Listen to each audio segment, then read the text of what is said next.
Jumatatu Septemba 7 mwaka 2023, na siku muhimu kabisa, siku mahususi. Marais na viongozi ama wakuu wa nchi na serikali kutoka mataifa mbalimbali barani Afrika, tukitazama bendera zinatuonesha nchi hizo zote zinaliwakilisha bara la Afrika, lakini baadhi ya viongozi wake watakuwa katika mkutano huu. Mwenyeji wao Rais wa Jamhuri ya Muungano wa Tanzania Dr. Samia Suluhu Hassan amekwisha fika katika eneo hili na punde atakuwa anaingia hapo kutazama hali ya mambo. Makamu wa Rais Dr. Philip Mpango naye tayari amekwisha ingia kwenye kiti chake, amekwisha kupata siti yake. Viongozi mbalimbali waandamizi wa serikali nao wamekwisha fika, mawaziri lakini na wadau wengine kutoka ndani na nje ya nchi kwa ajili ya kujadili. Na leo kauli za marais na viongozi wengine zitakuwa hapa. Kama unavyotazama pia mawaziri wamekwisha fika hapa. Sero Mafuru ni jina langu, lakini niko na mtangazaji mwenzangu Shinuna bin Saidi. Shinuna. Naam. Tumeshuhudia mambo mengi sana wakati wadau lakini pia washiriki wa mkutano mkubwa kabisa wakiwa wamekwisha fika hapa. Hii ni ratiba ambayo inaangukia saa 3, lakini hakujacha tu ikafika saa 3. Kuna mengi yamefanyika kabla ya saa 3 kufika nje ya ukumbi huu. Esero na mtazamaji wa TBC, kwa kweli tangu asubuhi ilipofika wageni mbalimbali wamewasili katika ukumbi huu, na vile vile kumekuwa na mijadala katika kumbi mbalimbali katika maeneo tofauti, wakizungumzia kuhusiana na mustakabali wa sekta hii ya kilimo, kuboresha mifumo ya chakula barani Afrika. Na katika ukumbi mmoja, mtazamaji, alikuwepo Dr. Jakaya Kikwete, rais mstaafu wa awamu ya 4. Yeye alikuwa akitangaza yule mshindi wa tuzo ya chakula Afrika, ambapo taasisi ama shirika la utafiti na maendeleo ya mbegu za maharage, the Pan Africa Bean Research Alliance, ndio imeibuka mshindi na atapata dola za Kimarekani 100,000. Huyo mshindi ni wa nchi gani? Ni kutoka nchini Kenya. Esero. Na vile vile usiku wa leo kutakuwa na hafla ambayo rais amewaalika wageni ama viongozi wakuu wa nchi za Afrika. Atapewa tuzo yake. Mshindi wa tuzo hiyo itakabidhiwa katika hafla hiyo. Lakini pia katika tuzo hizo, Esero, zimeanza tangu mwaka 2005. Nikaona katika listi ile yote ya waliopata tuzo, Mtanzania anaitwa Victor Mfinanga mwaka 2008, naye alijinyakulia toka mwaka 2008 mpaka leo tukipiga hesabu ni miaka 15. Na yeye alitoa fursa kwa wanawake wa Kimasai, wafugaji, katika uzalishaji pia wa maziwa, ufugaji, na kutoa zile product ama tuseme mazao yanayotokana na bidhaa zinazotokana na maziwa. Na vile vile katika viongozi ambao wako katika jukwaa hili la mifumo ya chakula, ambaye ni rais wa AGRA Dr. Agnes Kalibata, aliwahi kushinda tuzo hii mwaka 2012. Yule ni kutoka Rwanda. Kwa hiyo ni kwamba Dr. Agnes Kalibata yeye anaishi kile ambacho anakiongoza sasa hivi. Ni mfano wa kuigwa. Aliwahi kuwa mshindi na sasa hivi ni rais wa alisimamia vizuri usalama wa chakula na kilimo nchini Rwanda. Na ndio maana mkutano huu pia pasi na shaka ukawa ni kigizo chema, ukafanyika Septemba mwaka jana pale Kigali nchini Rwanda. Na sasa ni Tanzania. Esero, vile vile viongozi ambao ni kutolee mfano rais wa AFDB, Benki ya Maendeleo Afrika, Dr. Akinume Adesina mwaka 2007, naye pia alikuwa ama alijinyakulia tuzo hii. Kumbe yes, nadhani kwa sababu pia tangu alipochaguliwa kuongoza taasisi kubwa kabisa tangu mwaka 2008 mpaka sasa hivi, Dr. Akinume Adesina amekuwa ni miongoni mwa watu ambao wanalilia maendeleo makubwa ya mapinduzi na mageuzi makubwa ya kilimo katika bara la Afrika. Na watoa ripoti mwaka 2017, ilikuwa ni ripoti ya masikitiko makubwa, wakisema kwamba kwa muda huo bara la Afrika lilikuwa linatumia kiasi ya trilioni 100 zaidi ya 40 katika kuagiza chakula pekee kutoka nje ya nchi. Kwa hiyo Benki ya Maendeleo ya Afrika licha kwamba imekuwa ikifadhili miradi mbalimbali ya maendeleo, lakini pia imejiwekeza sana katika kufadhili shughuli za kilimo, ili lengo ni moja. Afrika hii ambayo imekuwa ikitazama ama ikiwekwa kwenye lenzi za nchi ama bara omba la vyakula, wakati likiwa na ardhi yenye rutuba, ikiwa na mazingira yote wezeshi kwa ajili ya kuzalisha chakula, basi iondoke humo ili iweze kutegemea. Na ndiyo maana hapa sina shaka tutasikia mengi leo kutoka kwa viongozi hawa kuja kuweka mikakati sahihi kabisa. Na mkutano wenyewe Shinuna unawalenga kabisa akina mama na vijana kabisa, ambapo hii leo pia Rais Dr. Samia atahutubia ama atauzungumza na vijana mwelekeo sahihi wa bara la Afrika katika kusaidia vijana kupata ajira kupitia sekta ya kilimo. Vile vile kutakuwa na mkutano wa marais wa Afrika hapo mchana. Naam. Watajadili sera, mikakati ambayo wanayo katika nchi zao na kubadilishana uzoefu ama nini kifanyike, changamoto ambazo tumezipata, wapi turekebishe. Utakumbuka Isero, pia bara la Afrika likabiliwa na mabadiliko ya tabia nchi. Kabisa. Ugonjwa ule wa uviko 19 pia ulileta athari katika sekta hii ya kilimo ama mifumo ya chakula yote kwa ujumla. Kwa ndio maana pia ikaja na dhima kuu ya mkutano wenyewe kwamba wana recover kutoka kwenye recover, ni kama kurudia hali, kurudi kwenye hali upya kutoka kwenye yale matatizo yaliokuwepo ya uviko 19 ilipotupiga, uzalishaji ukapungua, watu wakajifungia ndani, tukaona hata kusafirisha bidhaa mbalimbali ikiwemo pembejeo za kilimo ikawa ni tatizo. Kwa hiyo mbolea ikawa ni tatizo. Tunajua sisi tunazalisha tu 10% ya mbolea katika nchi, 90% yote inatoka nje ya nchi. Kwa hiyo mifumo yote hiyo ilikuwa ni tabu ambayo ilisababisha sasa baada ya kutoka kwenye yale matatizo tuna recover.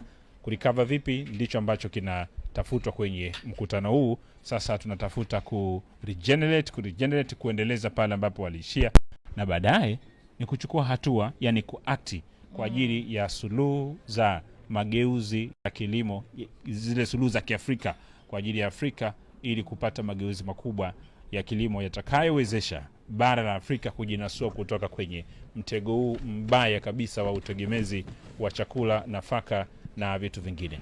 Au na watazama kwa mtazamaji anayetazama sasa, hawa ni wale wanufaika wa Building Better Tomorrow, yani BBT, na wengi wao katika pita tumekuwa tukizungumza nao. Wanasema walivyokwenda ni kama mtu amekwenda shule, amekwenda kuondosha ujinga aliokuwa nao, amejipatia maarifa mapya.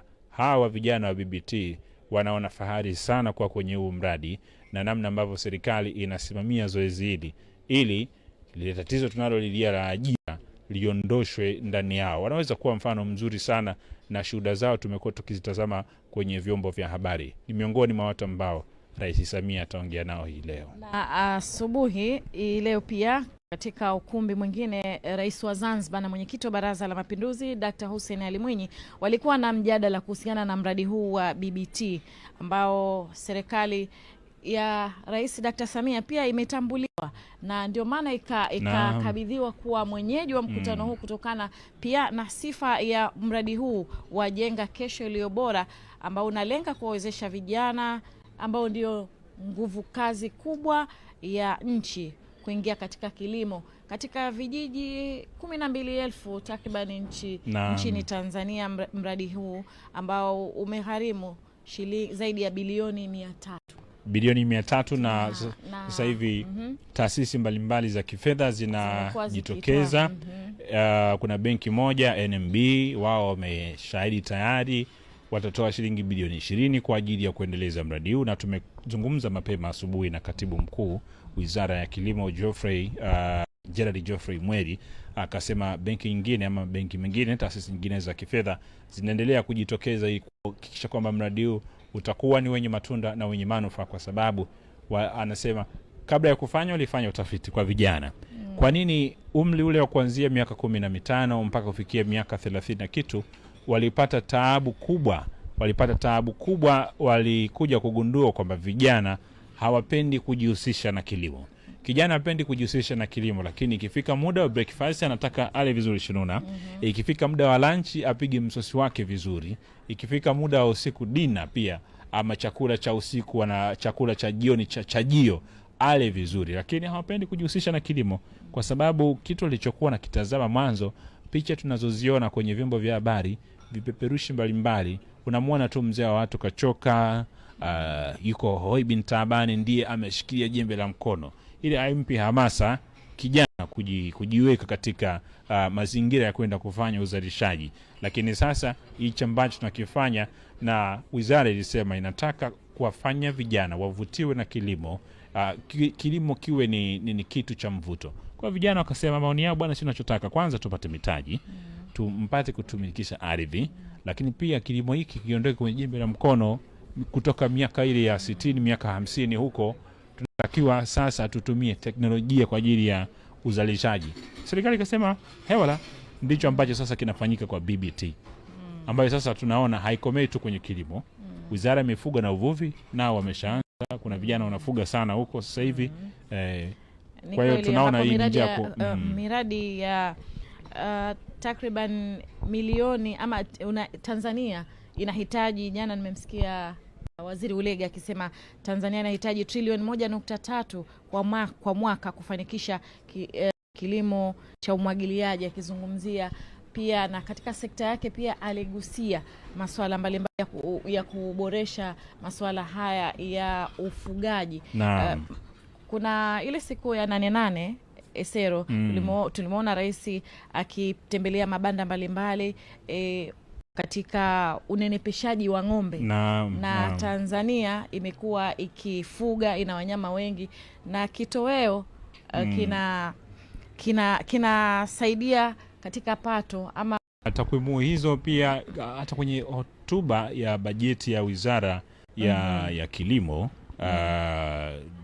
wizara ya Mifugo na Uvuvi ilionyesha kwamba kuna asilimia kubwa sana ambazo zinahitajika katika ambazo ziliingia kwenye pato la taifa. Mfano, nyama ya mbuzi iliuza sana, nyama ya ng'ombe, nyama ya kondoo, kuku tukauza sana nje ya nchi, na nyingi milango hii imefunguliwa kutoka wateja wengi ni kutoka nchi za Arabuni, ambako tunajua rais alipokwenda kule alikuwa akipiga gumzo anapitisha vitu ambavyo sisi tunaweza kuzalisha kwa nafasi kubwa sana. Na hiyo majuzi naona ilizua gumzo kidogo kwenye mitandao ya kijamii, Waziri Ulega aliposema kwamba sasa tunatakiwa tuchemshe mayai yetu. Akaona kwamba kuna fursa kubwa ya soko, kwa sababu kuna soko kubwa la mayai, tunachemsha mayai yetu tukayauze nje.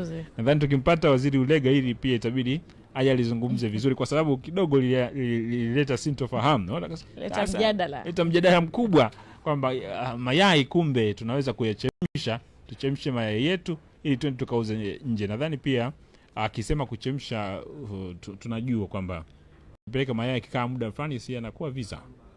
Kwa hiyo tukiachemsha kidogo labda tukipata na vifaa vya kutunzia, tunaweza kuyafikisha huko, mtu anafika tu anaondoa yale na maganda ya juu, anakula mayai yake. Ni mpango ambao tukimpata Waziri Ulega itabidi atueleze kwa kina. Nimpitishe tu mtazamaji umuhimu wa mkutano huu wa AGRF 2023 ukinuia kutafuta suluhu chechemuzi za kukuza hatua kubwa zilizoratibiwa na wadau wote kwenye sekta mtambuka, kulea gunduzi, matafiti na kuchakata majawabu ya kinchi ambavyo yanatafsiri ahadi zilizotekelezwa na kuwa na mikakati bora ama hai yenye kuonesha maendeleo yanayoonekana. Naam, kwenye hiyo point ya mwisho Shinuna, ile ya kuwatambua vinara, kama ambavyo umetoka kuzungumza hapa kwamba kuna hiyo kampuni ama taasisi kutoka Kenya yenyewe imepewa $100,000 kwa ajili tu ya ugunduzi wake wa mbegu bora za maharage. Sasa ukipiga hizo hesabu Shinuna, ukipewa $100,000 hapa ni zaidi ya milioni 260 za Kitanzania. Ukipewa mtu mmoja ukiwa umegundua ama kikundi cha vijana ambao wamefanya kazi zao wakaje na hayo, kuna watu wa Kiswahili japo sio rasmi sana wanakuambia si utakuwa umetokamo. Dr. Jakaya alisema hizo mbegu zinazaa sana. Na mtazamaji, Rais Dr. Samia Suluhu Hassan anaingia katika ukumbi huu tayari kwa ajili ya kuwahutubia vijana na washiriki wote waliopo katika ukumbi huu wa Julius Nyerere.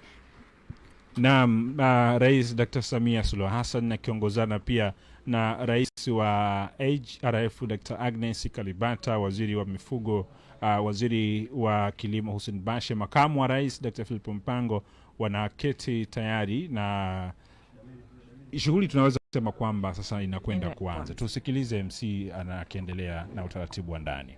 Today I'm wearing a different hat. Your Excellency, we know it's been a very busy week. We've been following what's happening in Nairobi with the Nairobi Declaration. Congratulations.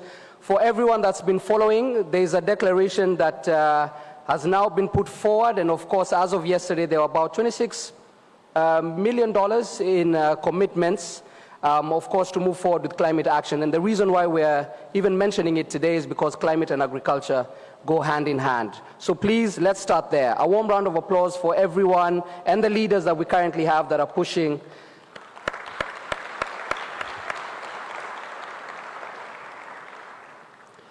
Let's play a game. Let's play a very interesting game. I see the young people at the top there. Just wave, wave. Fantastic. This session is primarily for you. So let's play a game. The game is called A to Z. When we say the letter, you say the country, right? A, Angola. B, wait, please. Let's all, class is in session.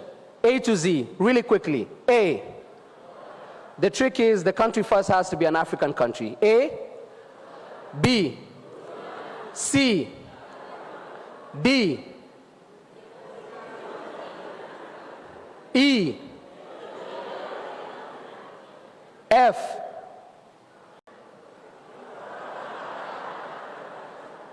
okay, a country outside. Well, France won the World Cup and most of them were Africans, so that works. G, H, Haiti, Haiti, similarities. I, J, K,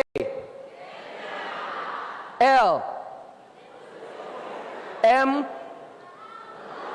N, my Oga brothers. O, someone said Ouagadougou. Oman, let's do Oman and move. All right, P. Okay, none. Q. R. S. T.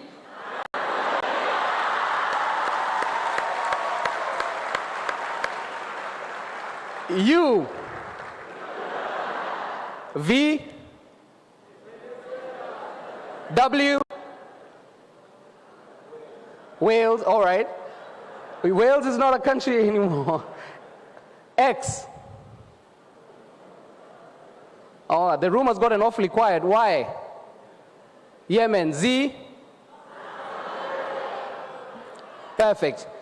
Let's just raise our hands for anyone that comes from Kenya, Uganda, Rwanda, Burundi, DRC. Please raise your hands. Please raise your hands. All right.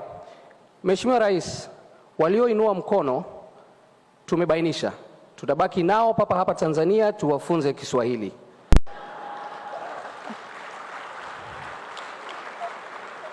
To those that don't understand what I'm saying, we've been here for a week, and the countries that I've mentioned, all our lives we thought we were speaking Swahili until we came to the country.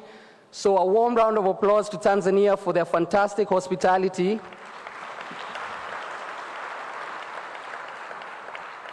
And more importantly, their patience for our Swahili. Thank you. Thank you very much. All right. So let's get into our main agenda. Welcome to the Youth Town Hall. This is one of the most powerful platforms for young people to voice their concerns, to give their thoughts, and their contribution to what exactly they think should be done within the agri-food system, the agriculture sector, and how those can then be embedded into policy or what we see as day-to-day.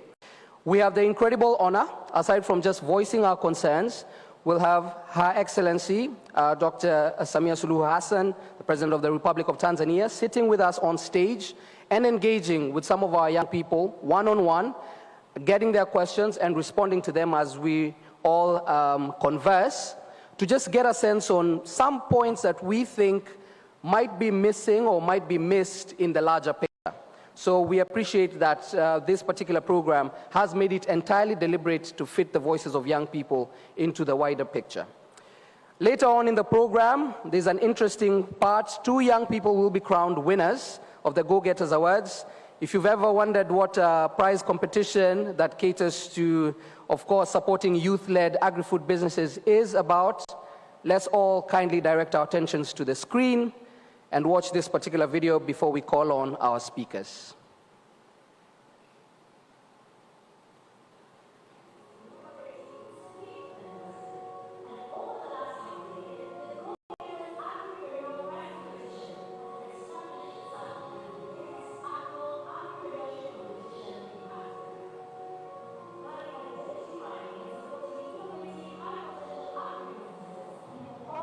Years, we have received over 10,000 applications cumulatively. And this year was no different. We received over 2,500 applications from over 35 countries. And once we received these thousands of applications, we started the shortlisting process. Once we get to the top 40, we do a virtual round of interviews to then determine who the top 12 will be. These outstanding agripreneurs are Helkins Ajano from Cameroon, Margaret Wanjiku, Kenya, Johan Gale, Mauritius, Imani Bore, Rwanda, Tafadzwa Chikwereti from Zimbabwe, Patience Ben and Ayola, Nigeria, Martin Dianbake, Sierra Leone, Ikena Nzewi, Nigeria, Crescentia Mushobozi, a lady from Tanzania. Next is Patrice Bashira, Kenya, Jennifer Muthike from Kenya, and Andrea Titohaina Hasina from Madagascar. Congratulations for making it this far. You have now joined our pool of high potential SMEs. These candidates pitched their ideas to a panel of judges during a dynamic pitching session, where the judges assessed the potential impact, scalability, and sustainability of the business concepts. But as we narrow down for the winners, let me quickly take you through what I will be looking out for in the assessment. 1. As a Blue Ocean strategist, I am going to be looking out for specific pain points that we are trying to solve with these innovations, from farm to fork. So that 1 is the pain point. 2, addressability of that pain point. How easy or accessible will it be to address the pain point that the solutions are trying to solve for? And number 3, how feasible is the idea, not just in getting financing, but also in collaborating with other solutions that are already in the marketplace. Previous finalists and winners have received tremendous support from the Generation Africa Secretariat, which includes the prize award of $50,000 for grand prize winners and coaching, mentorship, and linkages for the finalists that has enabled growth of their enterprises. Generation Africa was an incredible experience last year. We've been able to add on some machinery that has increased on the output in terms of products that we are churning out. The Go-Getters is more than a competition. It's a movement. It's proof that agriculture can be the canvas for creativity, innovation, and transformation. Please, round of applause. The finalists are here. If you could kindly stand, please.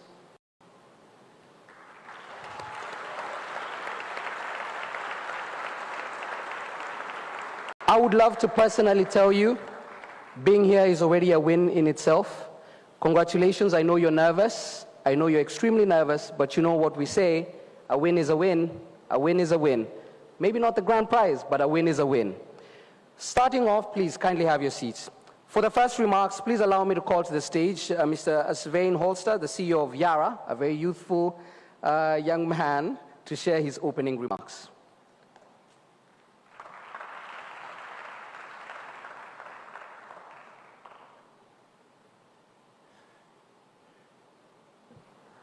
Your Excellency, Madam President, Dr. Samia Suluhu Hassan, Other Excellencies, Honorable Minister of Agriculture, Hussein Mohammed Basha, other honorable dignitaries, ladies, gentlemen, friends, entrepreneurs. This is really a highlight for me, not only for this week, but for the entire year. The new generation is connected, capable, and innovative. And these young entrepreneurs, or should we call them agripreneurs, have the potential to shape the continent, and I believe also the rest of the world, to have a global impact. And the finalists this year, I want to congratulate all of them. It's a selection of 2,512 of them made it here, so I think we should give another round of applause to the finalists.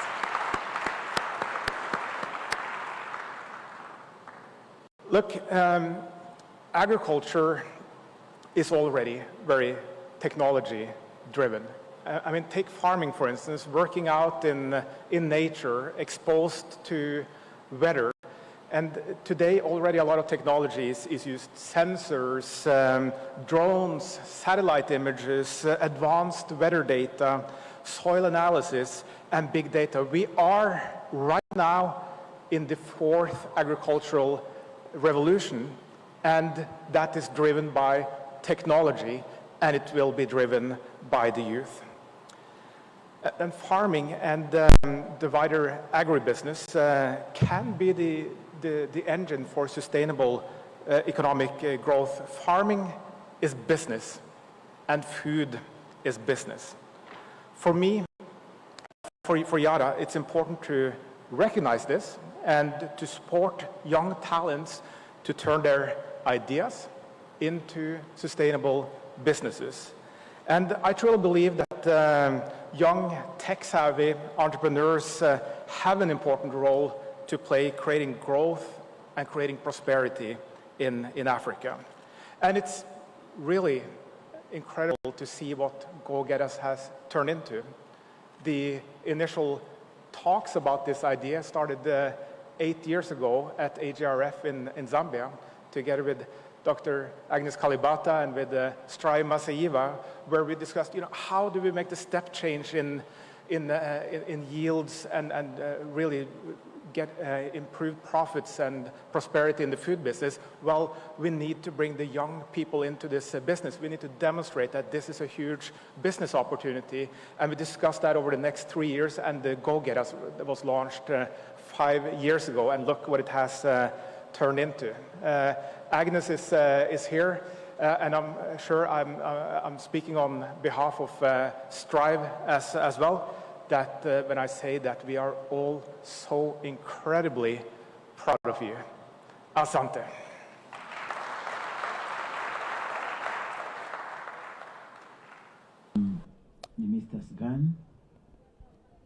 Huyo ni Svein Tore Holster, ni afisa mtendaji mkuu wa kampuni ya utafiti wa mbegu ya Yara ya nchini Norway, ambayo iko kote duniani ikifanya shughuli mbalimbali huko.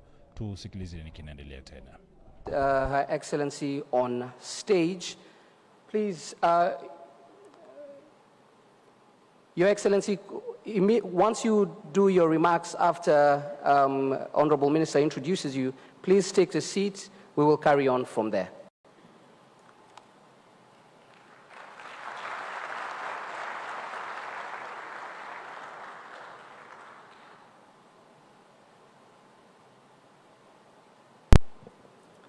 Your Excellency, the President of United Republic of Tanzania, Dr. Samia Suluhu Hassan, Your Excellency, the Vice President of United Republic of Tanzania, Dr. Philip Isidori Mpango, former Prime Ministers and board members of the AGRA, my colleague ministers from the United Republic of Tanzania and from Zanzibar, farmers, development partners, youth, good morning. Your Excellency, it's a great pleasure for us to have you here for the Youth Town Hall. As we all know, your passion for youth to transform them and make them go into agricultural sector has always been at your heart. Thank you, Mama. Tunakushukuru sana for that. Today morning, we were with President Mwinyi for the launch of the flagship program of BBT, whereby we have been pitching for almost $2 billion for the next 6 years. Let me take this opportunity to tell you in front of all youth of Africa that the international community, the development partners, they have shown their commitment and support for the support of the flagship program for the BBT for the next 6 years. We got the commitment from the African Development Bank worth $100 million. Thanks for Beth, she's here. We got commitment from the World Bank for the additional funding on the launched yesterday program of $300 million. We got the commitment from AGRA with their partners, $40 million. We got the commitment from the IFAD, $60 million for the horticulture. We got the commitment and support from the USAID. And let me take this opportunity in front of every African youth. Don't lose hope. This is the second liberation of our economies. 60s and 70s, our forefathers fought for the political liberation. It's the time, and Africa has all the necessary tools to attain it. We got strong leadership of our leaders, thanks to Mama Samia and other African leaders, to push the African agenda for the food security and food sovereignty. Let me take this opportunity, Mheshimiwa Rais, kukaribisha kuongea na vijana wako na uweze kutake stage baadaye uweze kupokea maswali. Tunakushukuru sana, mimi binafsi na ulega na wenzangu, kwa commitment unayoonyesha kwa vijana wa Tanzania. Kwa muda mrefu vijana wa nchi hii walionekana hawawezi kufanya shughuli za kilimo. Umeamua kujitofautisha na viongozi wengine ambao muda mrefu wamewalaumu vijana hawataki kujiajiri. Vijana wanataka wapewe nafasi ili waweze kujiajiri, and you have shown that with the action. Asante sana, karibu Mheshimiwa Rais.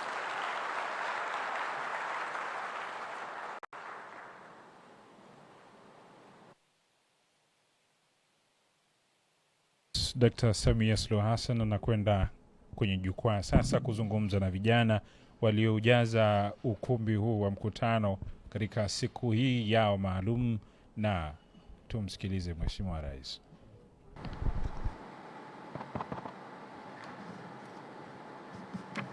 Please be seated.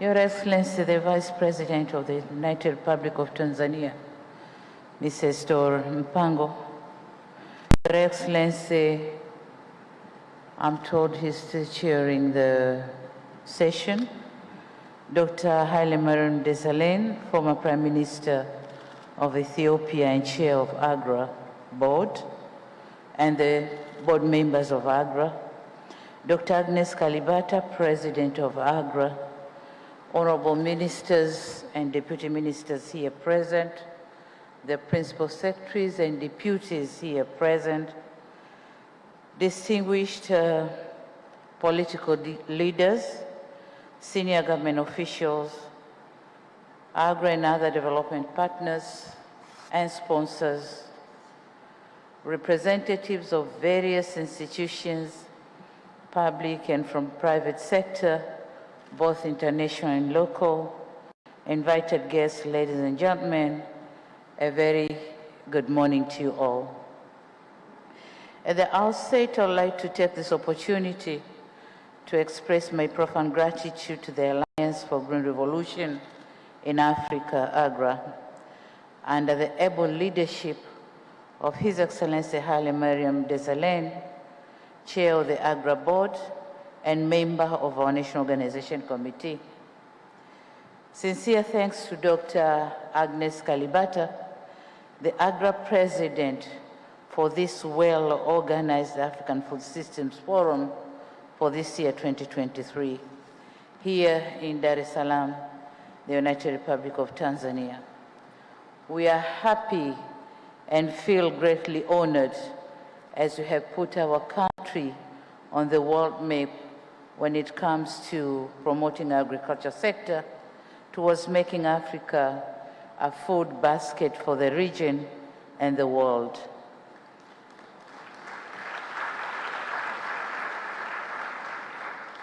Equally important, my country's gratitude to the many agri-development partners. I'm told about 31 of them. I therefore would like to pay tribute to AICCRA, Alliance for Biodiversity and CIAT, TechnoServe, Business Solutions to Poverty, World Vegetable Center, African Agricultural Transformation Initiative, Bridging Gaps Between Strategy and Impact, and Bill and Melinda Gates Agricultural Innovation for their support in sponsoring this forum. And more so specific thanks should go to the Gender and Inclusiveness Unit, the Generation Africa Platform, and other ecosystem partners for bringing us together at this special Youth Town Hall event. And without forgetting the speakers, moderators, and everyone who has contributed in one way or another to make the African Food System Forum 2023 very successful. Excellencies, distinguished leaders, ladies and gentlemen, and my youth. As youth form a large segment of the African population, they too have to raise their voice in matters that affect their life. Our gathering here at the Youth Town Hall give an exclusive opportunity to listen to them. I repeat, to listen to them. As we all agree, and as already stated, it is very important to hear their concerns, challenges, and hopes, so as to enrich our discussion as we are charting the way towards improving agribusiness for the young population. It is an opportune time for our governments to engage in discussion with youth and women on barriers and bottlenecks that prevent them from embracing agriculture as a productive sector that could enable them on their lives. We could as well get to know the challenges faced by those involved in agribusiness and the proposed possible solutions. As a host, allow me to narrate a story of agricultural program for youth in Tanzania. This country developed an agenda to make agriculture sector contributing by 10% to the Tanzanian GDP by 2030. In order to implement the agenda, we created a program called Building a Better Tomorrow for Tanzanian youth. The main goal of BBT being to enhance and engage, to enhance the engagement of youth in the agriculture sector for sustainable and improved livelihoods, while contributing to the current efforts to reduce unemployment. Your Excellencies, the strategic objective of BBT are the following. One, to inspire youth to engage in sustainable and profitable projects through crop production, livestock keeping, and fisheries. Two, empower youth through training, mentoring, and coaching. Three, engage youth in profitable, sustainable agribusiness management, and 4, enable youth-led enterprises by improving business environment. As a national program, BBT was formulated through participation of government, researchers, private sector, youth themselves, and development partners. Major intention is to address challenges facing youth and women, which include access to land, limited financing, marketing challenges, and issues of inappropriate technology. The program envisages to create 3 million direct and indirect jobs by 2030, and in addition, during the same period, since its inception in 2022, BBT has successfully recruited 1,252 youth and women, and so far, 812 have been enrolled to undertake a 4-month agribusiness training in 13 incubation centers for crops and 240 for livestock and 200 for fisheries. In crop subsector, youth and women will be allocated up to 10 acres of land under 66 years sub-leasing arrangement to be carried out in a farm cluster model. For purposes of improvement or improving youth agricultural business along the value chains, Tanzania shilling 10.7 billion have been set aside for the provision of grants and soft loans to them. There already exist positive indications that youth can be a center for food systems transformation in our country. This is possible only if the government is assured of a genuine support and the commitment of the private sector and other players like development partners. Your Excellency, ladies and gentlemen, that said, let me assure this August gathering that Tanzania is determined to promote agricultural sector for not only its own benefit, but also for Africa and beyond.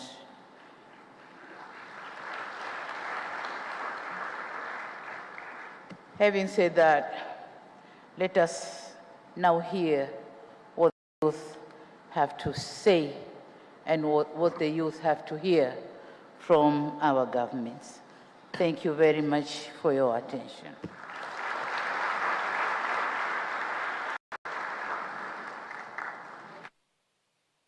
Thank you. Thank you.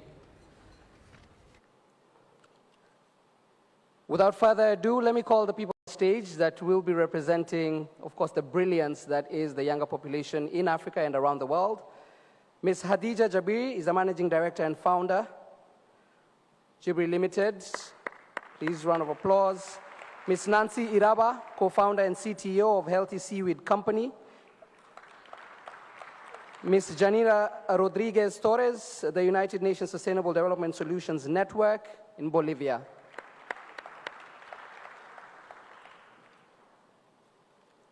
And George Indirango, Communications MasterCard Foundation. All right, here we go.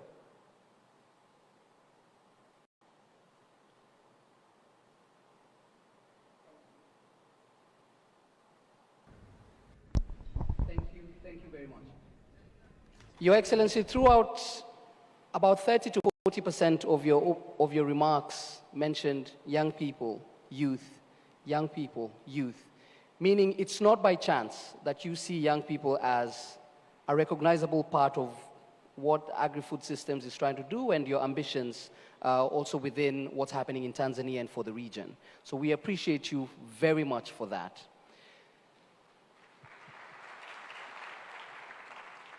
The young people will all ask you one specific question, and then we'll get to hear your feedback on the same before we move on with the agenda. But let's please start off with you, Ms. Hadija.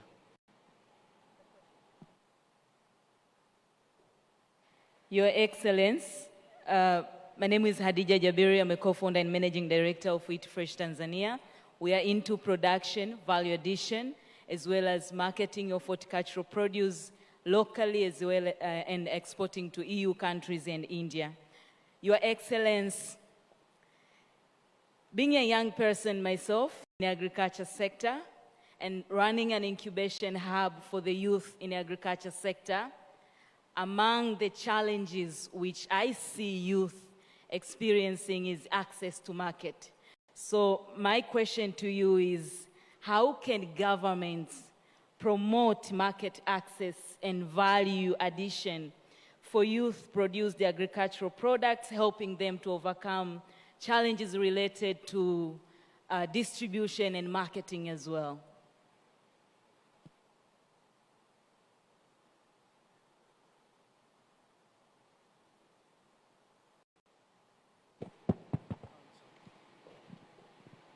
Thank you very much, and I thank you, the moderator, for setting this stage for discussion. And since I'll be delivering my message to the Tanzanian and East African youth, and probably, I'm sure, they're doing this session. So in order for my message to go clearly to the youth, allow me to use the national language, Swahili, because Swahili is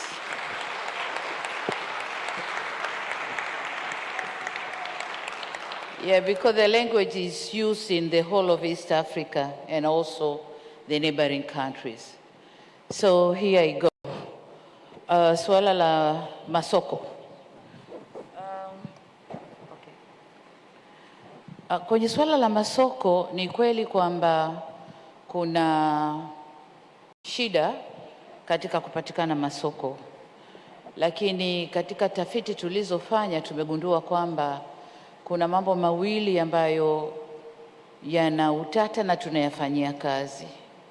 La kwanza ni connection ya kwanza kujua kwanza tunasema food balance sheet requirements, bidhaa gani inatakiwa wapi ndani na nje ya nchi. Tukijua hilo, tunajua exactly kinachozalishwa upande mmoja kiende upande mwingine, lakini ndani na nje ya nchi kama nilivyosema. Lakini la pili ni connection ya mkulima na soko lenyewe. Hatujifanya vizuri bado. Tumeanza kufanya kwenye baadhi ya mazao, kwa mfano korosho, na tumeshuhudia mara kadhaa bei ya korosho ikipanda kwa sababu tunamwattach ushirika wa mkulima pamoja na mnunuaji moja kwa moja. Tunamuondosha mtu wa katikati ambaye baadhi ya wakati anakwenda moja kwa moja kwa mkulima kununua bidhaa zikiwa shambani na ananunua kwa bei ndogo. Lakini tulivyofanya connection kuunganisha mkulima na soko, wanunuaji wananunua kwenye vyama vya ushirika vya wakulima, na kwa maana hiyo wanapata muda wa kushindana bei na bei zinapanda. Tumeshuhudia hivi karibuni ufuta kwa mfano sisem, kwa sababu tumeingiza kwenye ushirika na tumetumia mfumo wa stakabadhi ghalani. Wakulima wanapeleka mazao yao kwenye ushirika, wanunuaji wanashindanishwa, bei inapanda na bidhaa yote inakwenda kwa bei nzuri. Lakini kilichotokea na cha kufurahisha hivi karibuni ni zao la mbaazi pia. Mbaazi, kama mtakumbuka, miaka miwili mitatu nyuma tulihamasisha wakulima walime sana mbaazi, wakalima sana mbaazi. Lakini kwa sababu hatukuwa connect na soko, hatukuwa na mipango mizuri, mbaazi ilianguka sana bei na kuwavunja moyo wakulima. Mwaka jana mbaazi iliuzwa kwa shilingi 300 kwa kilo, lakini mwaka huu wakulima wameuza kwa 2,000 na 2,000 na kwa kilo. Sasa huu ndio mtito tutakao kwenda nao kwenye mazao mengine pia, kumuunganisha mkulima na soko. Lakini hatua nyingine tunayochukua ni nini? Market is about transport. Usafiri ndio unaleta soko, na kwa maana hiyo serikali yetu tumejidhatiti kujenga barabara kuunganisha mikoa na wilaya zake lakini pia barabara kubwa na nchi jirani ili access masoko ya nchi jirani. Lakini sio barabara peke yake. Na nikirudi kwenye barabara, mwaka jana na mwaka huu tumetoa pesa nyingi sana kutengeneza barabara za ndani ya wilaya ili mazao yasikwame kwa wakulima, yaende kwenye masoko. Lakini sio barabara peke yake, tunatengeneza bandari zetu Tanzania. Bandari ya Dar es Salaam, bandari ya Zanzibar, bandari ya Tanga, bandari ya Mtwara. Zote ziweze kupokea meli zinazoweza kuja kushusha farm inputs na kuchukua mazao yanayozaliwa kwenda nje. Na tumefanikiwa vizuri. Lakini kama mnavyoelewa, tumenunua ndege ya mizigo. Tumenunua ndege ya mizigo iweze kusafirisha mazao, hasa yale ambayo Hadija huko involved, horticulture. Tunajua yale mazao hayakai muda mrefu, kwa hiyo kwa ndege ile sasa tuweza kuchukua mzigo wetu wenyewe kupeleka kwenye soko letu kuliko kutegemea kwa jirani apakie apeleke, na hatujui wakati wa packing pengine mazao yale yanaandikwa yametoka kwa jirani, kumbe yametoka Tanzania. Kwa sasa ndege yetu itaweza kutusafirishia mazao yetu. Pale bandarini tunajenga the green belt, sehemu ambayo itaweza kuhifadhi perishable goods, mazao yanaharibika kwa haraka, yaweze kuhifadhiwa haraka yakisubiri usafiri. Kwa tunachukua hatua zote hizo ili kumfikisha mkulima, kufikisha mazao kwenye soko. Lakini jengine kubwa ambalo tunafanya na hasa kwenye program hii ya BBT ni kutafuta off-takers, kufanya ushirika na off-takers, wale ambao vijana wakisha kulima wamevuna, kuwe na mtu ambaye atachukua mazao yote na kuyapeleka kuyaongeza thamani kwenye viwanda, kuya process na yaweze kwenda yakiwa yameshachakatwa. Kwa hiyo hizo ndizo hatua ambazo serikali yetu tumejikomiti kuzichukua, tumezichukua na tunaendelea kuzichukua ili kutengeneza soko zuri kwa wakulima wetu. Asante. Asante sana. Thanks. So we're hearing about market linkage, cost adjustments, logistics and connectivity. There's a wide range of solutions that are very deliberate. Thank you for the practical examples. Let's hear from Ms. Janira Rodriguez, from the UN Sustainable Development Solutions Network in Bolivia. Her Excellency, can you hear me? Yeah, thank you. Her Excellency, I am Janira Rodriguez from Bolivia. I am a development economist, and also I am so passionate about sustainable agriculture and food security. And also I am an ambassador of the Next Generation Agriculture Impact Network, engine. So in that sense, I would really like to know, how does the government plan to measure and track the impact of youth involvement in SDGs? Because all these sessions about youth, they were talking about their ideas, their solutions, and I really think that the Africa we want need youth to revolutionize it. So I always say that if you don't measure something, we can improve it. So in that sense, I also want to know if you have some indicators to demonstrate this progress that you are having with the youth involvement in agriculture. Thank you. Asante sana. Nadhani swali ilikuwa nataka kujua serikali tunajipangaje kwa kutumia ICT kwenye kilimo, na tuna demonstrate vipi au tunawaonesha vipi vijana ili kuwavuta kuja kwenye sekta ya kilimo. Sasa kwa upande wa Tanzania, hatua tunazochukua, kwanza ni kubali kwamba katika karne tulionayo, ICT au hizi taarifa za kutumia mitandao na technology au teknolojia ya kisasa haiepukiki.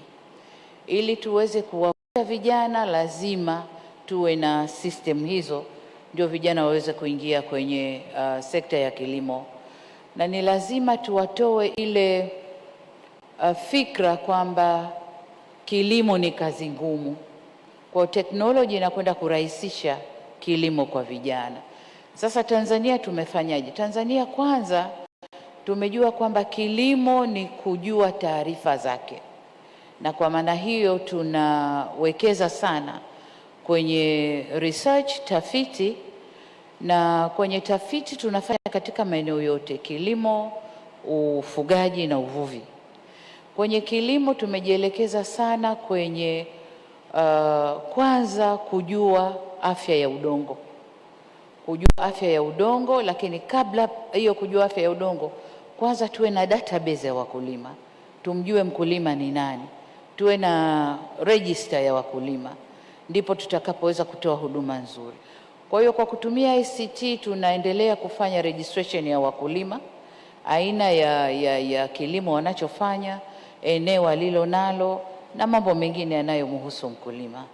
Lakini pia ili mkulima huyo aweze kufanya vizuri na ili tuweze kutoa extension service, huduma za ugani zinazoeleweka, lazima tujue mkulima yuko kwenye hali gani pale alipo. Kwa hiyo tumewawezesha mabwana na mabibi ugani extension officers na kits ambazo zinawawezesha kupima afya ya udongo. Kwa hiyo kila mkulima atakuwa anapimiwa afya yake ya udongo kutoka muda mmoja kwenda muda mwingine, na kujua kwa uhalisia anatakiwa kutumia mbolea aina gani, mbegu za aina gani. Lakini la pili, tumejiingia kwenye kuongeza uzalishaji wa mbegu za kisasa, hybrid seeds. Tumeweza kuimarisha vituo vyetu vya utafiti, lakini mashamba ya uzalishaji mbegu kwa kiwango kikubwa. Tumeinvesti kule ili wazalishe mbegu sana, na tuna mifano. Kwa mfano kule Arusha kuna taasisi ya mtu binafsi inazalisha mbegu na inagawa, nadhani inaitwa Meru, kampuni binafsi, lakini kuna na wengine. Vituo vyetu vya serikali na vyenyewe tumeviwezesha, na tunategemea ikifika 2025 labda, na ni mbegu ambazo certified na ni mbegu ambazo zinahimili mabadiliko ya hali ya hewa, lakini pia zinaendana na hali ya udongo tulionao. Lakini la tatu, tunatumia ICT kwenye masuala ya umwagiliaji.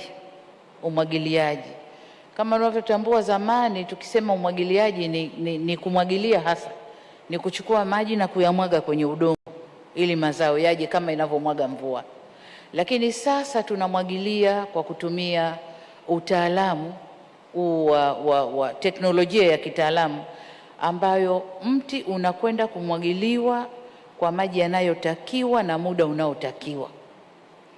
Lakini pia kujua kwamba udongo ulio nao, aina ya udongo uliopo pahali, unahitaji maji kiasi hiki na sio kiasi hiki. Na hii pia itatusaidia kufanya matumizi mazuri ya maji tulionayo. Lakini tunakwenda kutumia ICT pia kwenye kuhifadhi mazao ya wakulima. Tunajenga vihenge vya kisasa ambavyo vina mitambo ya kurekebisha, kuregulate moisture, ule mvuke, na kuepusha lile tatizo la kuwa na sumukuvu kwenye mazao yetu. Tunakwenda kufanya hivyo kwa kutumia ICT. Kwa hiyo tunakwenda kutumia ICT pia kwenye marketing. Lazima tujue taarifa za demand and supply, matakwa na ugavi wa mazao yanayozaliwa ndani ya nchi. Kwa hiyo ni kweli kwamba ICT haiepukiki, lakini hata teknoloji ya kutayarisha mashamba. Tulizoea matrekta bugia hapo pagumu weka, lakini vyombo vinavyokuja sasa hivi, mitambo inayokuja sasa hivi ni ya kisasa, na ndio itakayotumika kwenye BBT program. Kijana ajisikie fahari anaendesha trekta ambalo liko automated. Anakwenda kuendesha combine harvester ambayo iko automated. Inafanya mambo mawili matatu, sio kuvuna tu, lakini pengine kupembua mazao mazuri na mazao mabaya na kuweza kuweka sehemu mbalimbali. Kwa hiyo ICT haiepukiki, na serikali yetu tumejidhatiti, tuko committed kuelekea huko. Asante sana. I think you got the translation part of it. Yeah? Thank you. Okay. Kuna swali la pili alilouliza, how do you track the impact of young people being involved in agriculture? Okay, I think here we talk of, tutazungumzia indicators. Tutajuaje kama BBT imefanikiwa? Ni indicators. Indicator ya mwanzo ni number of youth involved in the program. Kama ilivyosemwa hapa, tayari tuna watu 1200 lakini we have maombi mengi sana kutoka kwa vijana kutaka kuingia kwenye hii program. Kwa hiyo indicator ya kwanza ni vijana kuvutika na program yenyewe. Indicator ya pili nadhani itakuwa ni the way tunavyotumia mbolea, fertilizer consumption. Jinsi inavyotumika sana, tunajua vijana wameelewa na wanafanya good agriculture practices, and so wanatumia hiyo mbolea kwa wingi sana. Kwa hiyo consumption ya mbolea itatupa indication kwamba kuna positive impact. Lakini ya tatu, productivity, tija itakayopatikana kwenye kile kilimo ambacho vijana watakuwa involved. Na indicator nyingine nadhani soko, jinsi utakavyoweza kupeleka hayo mazao sokoni na jinsi vijana watakavyoona wana improve maisha yao. Ile ndiyo indicator kubwa sasa. Maisha ya vijana yanavyoendelea kustawi. Hiyo ndiyo indicator kubwa sasa. Lakini indicator nyingine ni kuona tunashusha food inflation ya chakula ndani ya nchi. Kama production itakuwa kubwa, bila shaka bei za chakula zitashuka. Na kama tunavyojua food basket ndio inasababisha inflation kubwa kwenye nchi. Kwa hiyo tukiweza kushusha food basket inflation, tutakuwa ni indicator nzuri sana kwamba vijana wanazalisha kwa wingi. Asante sana. Miss Nancy, let's hear the last question from you. Your Excellency, first of all, I think you can hear my heart beats from here. One of my dreams is coming true, seeing you face to face. So I'm really happy to see you. My name is Nancy Raba. I'm a marine scientist and a dive master. I can go up 40 meters deep, so I'm happy to take you to the ocean anytime when you're ready.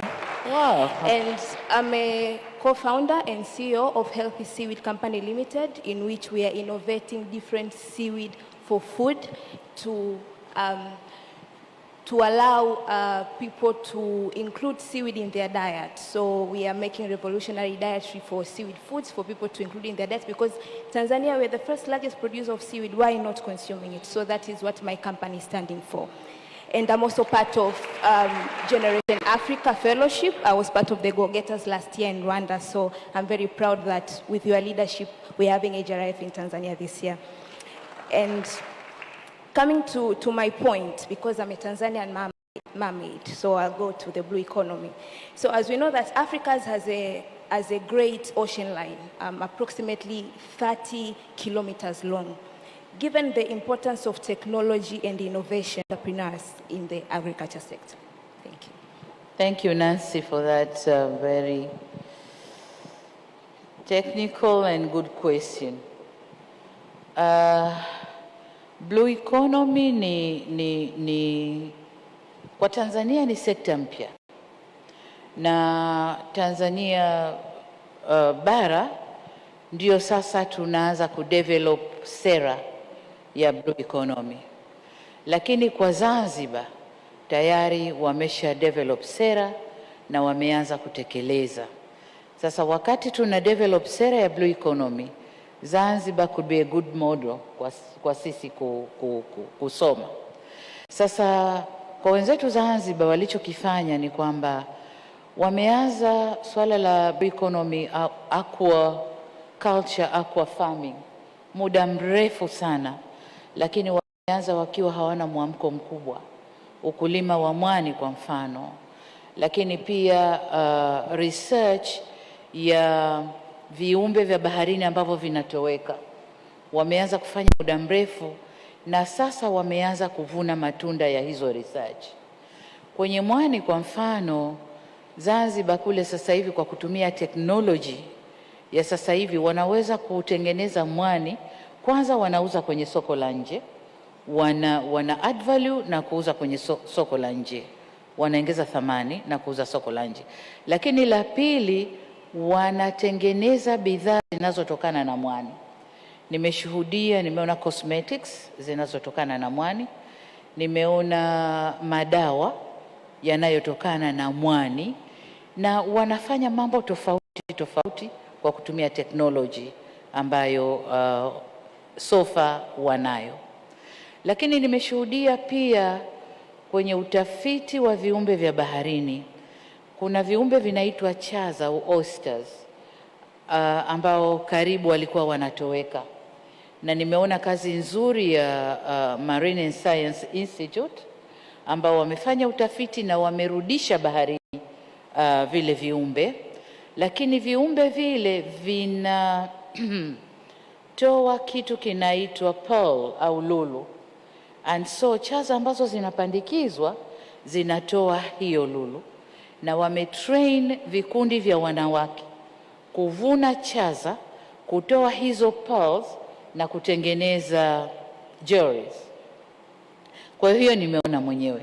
Lakini jengine nini? Kwa kutumia technology wameweza kurudisha baharini au kwenye maeneo yanayotengezwa maalum ya vijana kitu kinaitwa majongoo ya pwani au sea cucumber. Wameweza kuyarudisha viumbe ambao vilisha vanish. Huko nyuma ilikuwa ni soko kubwa kwa bidhaa kubwa kwa Zanzibar kuuza ulimwenguni, hasa Asia, lakini ilimalizika, na sasa wameweza kurudisha. Na sasa vijana kwa kutumia teknolojia ya kisasa wanazalisha sea cucumbers au majongoo yale, na wanauza kwa kiasi kikubwa. Soko ni kubwa, vijana wetu wanaweza kuingia kwenye hiyo na wakapata ajira na wakaweza kujenga maisha yao vizuri. Sasa kwa upande mwingine, unajua ukizungumza swala la blue economy ni concept kubwa, ni jambo lenye mambo mengi ndani yake. Blue economy ni aquaculture, aqua farming. Blue economy ni transportation kwenye maji, maziwa, bahari. Vijana wanaweza kujiingiza kwenye miradi ya usafiri. Lakini blue economy ni tourism. Kwa mfano kule Zanzibar kwenye kijiji ninachotoka kuna dolphin wako baharini, na vijana wengi kwa kutumia boti za kisasa wanapakia watalii, wanakwenda kuwapeleka kucheza na dolphin, and they are earning their income na maisha yanaendelea. So blue economy is a vast. Kama Tanzania, kama serikali tunajipanga kutumia maji yetu tuliojaliwa na Mungu, bahari na maziwa, ili yajenge ajira, yatengeneze ajira na yajenge maisha ya vijana wetu. Asante sana. Thank you tremendously. It's not every day you have the premier of countries sit with young people deliberately and just speak, just hearing them out, taking the time to just respond to the questions. So we really do appreciate it. And of course, Dr. Agnes Kalibata for pushing for AGRA to be that particular platform where such conversations can be had. So as the young people go to their seats, please, Your Excellency, please just stay in your seat. As they go back to their seats, let's give them a fantastic round of applause.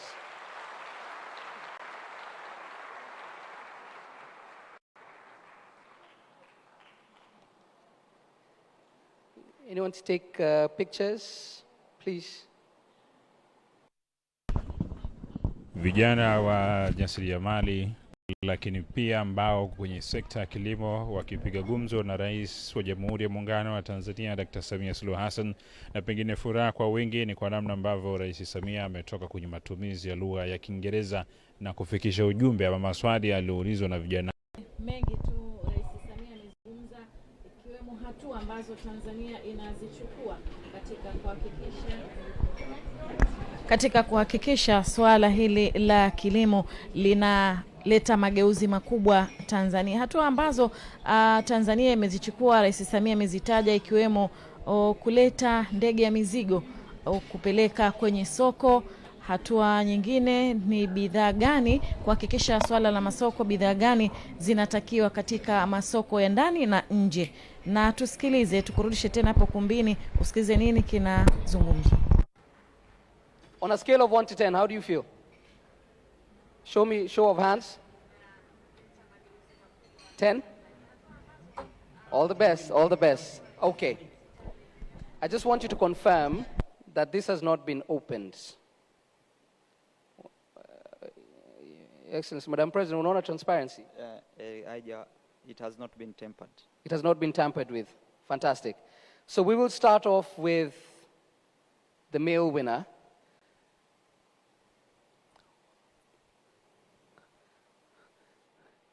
Yes, please open. Let's all in the room give drum rolls, please. And the winner is? The winner is Ikena Nzewi, Relief Marketplace, Nigeria.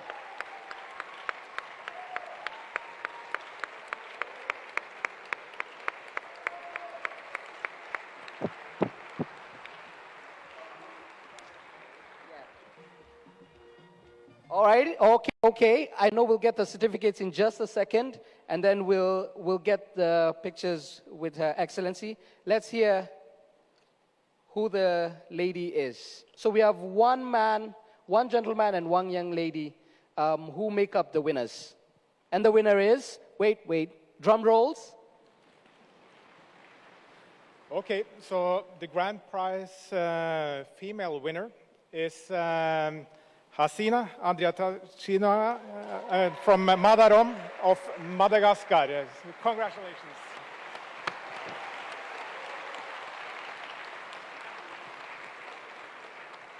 Congratulations. Please join us on stage. Let's kindly have the certificates.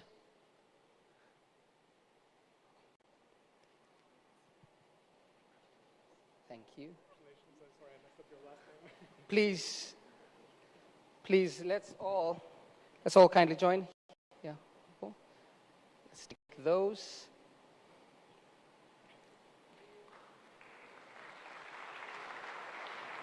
The winners kindly go to the, it's your time. Svein and the Honorable Minister already won in life. It's okay. It's your time, please. We'll hand the certificates to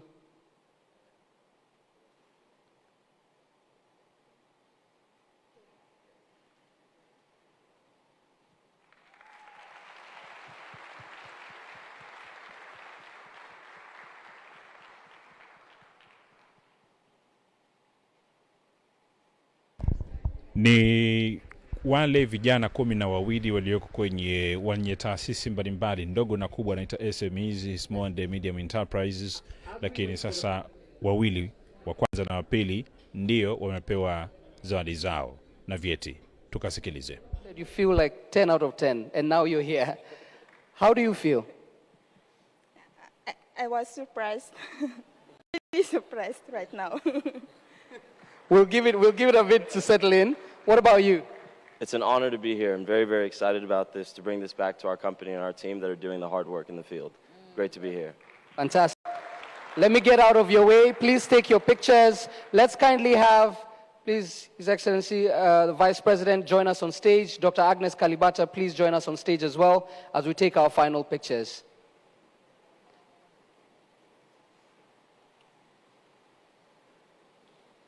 Nam anakaribishwa Dr. Agnes Kalibata ambaye ni rais wa HRF kuungana katika picha pamoja na washindi wawili, mmoja kutoka nchini Nigeria lakini mwingine kutoka nchini Madagascar, wa kike na wa kiume, na hawa wameibuka miongoni mwa vijana 12 wenye tunaweza kusema kampuni za kati na ndogo, za kati lakini pia na ndogo ambazo zimefanya vizuri zaidi, na ndiyo maana tunasema vijana wako kwenye kitovu cha mabadiliko makubwa ya kiuchumi barani Afrika, na ameungana nao makamu wa rais Dr. Philip Isdor Mpango, na itakuwa ni kumbukumbu ya Tanzania. Watasema Septemba tulikuwepo nchini Tanzania na sisi tulitambuliwa kwa mchango mkubwa, na tulikuwa na rais wa Jamhuri ya Muungano wa Tanzania hata katika vizazi vyao vijavyo. Sasa ni picha yao. Unaonaje, unaitazamaje picha hiyo?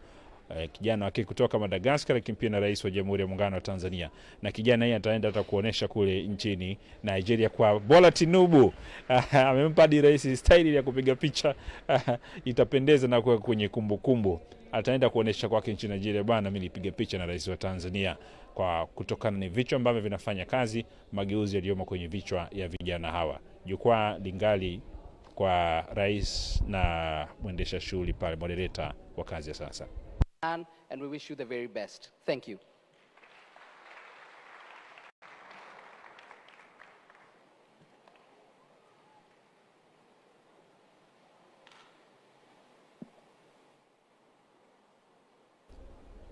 Tunaweza kusema nini zaidi ya shukrani kwa kile ambacho kimetokea hapa? Shununa, vijana wa Tanzania lakini pia vijana wa Afrika na vijana wa dunia wametazama, na shughuli ya Rais Dr. Samia Suluhu Hassan kuzungumza na vijana hapa, wakiwakilishwa na vijana wengi ambao wamejitokeza kwa siku ya leo. Pasi na shaka wameuliza maswali ambayo yalihitaji majawabu kutokana na shughuli mbalimbali wanazozifanya, ikiwemo kwenye mnyororo mzima kuanzia kwenye kilimo, mifugo na uvuvi. Na tumeona majibu yametolewa tena kwa lugha aushi, lugha ya Kiswahili, na unaweza kuelea kutupasha yale ambayo rais ameyazungumza yanaweza kuwa yenye tija kwa kijana wa Kitanzania na Afrika. Mtazamaji, tayari Rais Dr. Samia ameshatoka katika ukumbi huu kwenda kwenye shughuli nyingine, lakini saa 8 tutarudi tena hapa katika matangazo mengine kuhusiana na mkutano huu na maraisi wale wa Afrika ambao wamehudhuria katika mkutano huu. Watawasilisha sera, mikakati, mipango ambayo wanaifanya katika nchi zao za Afrika kuhakikisha mageuzi makubwa na ama mapinduzi makubwa katika sekta hii ya kilimo. Na hatuna la ziada hadi hapo wakati mwingine. Naam, mikutano mbalimbali ama vikao vinaendelea. Sasa hivi jukwaa linalokwenda kuchukuliwa ni jukwaa linaloendelea na masuala mengine. Sisi turudishe matangazo ya studio saa 8, tutarejea hapa kwa mujibu wa ratiba tuyashuhudia ya marais watakaokuwa kwenye ukumbi huu tena. Esero Mafuru ni jina langu, tumekuwa na Shinuna Said. Matangazo studio, wakati ni wenu, tutarejea hapo baadaye. Asante sana Esero Mafuru pamoja na Shinuna Saidi kwa matangazo hayo mbashara kutoka hapa katika ukumbi wa kimataifa wa Mwalimu Julius Kambarage Nyerere, ambako mkutano wa kilimo na chakula barani Afrika unaendelea. Rais wa Jamhuri ya Muungano wa Tanzania Dr. Samia Suluhu Hassan ameweza kuzungumza na washiriki, ambako wamesisitiza mataifa ya Afrika kuweza kufanya juhudi kuwekeza ipasavyo katika kilimo ili kuweza kuleta tija na kuifanya Afrika kujitegemea katika masuala ya chakula. Na sasa tunarejea tena bungeni huko jijini Dodoma kuendelea na mkutano wa bunge. Kama ambavyo upungufu huu upo katika serikali kwa maeneo mbalimbali. Lakini nimshukuru sana Mheshimiwa Rais wetu Dr. Samia Suluhu Hassan, amekuwa akituongezea watumishi katika muhimili wetu wa mahakama, na ninyi ni mashahidi ndugu zangu, ni majuzi tu ametuteulia majaji wa mahakama ya rufani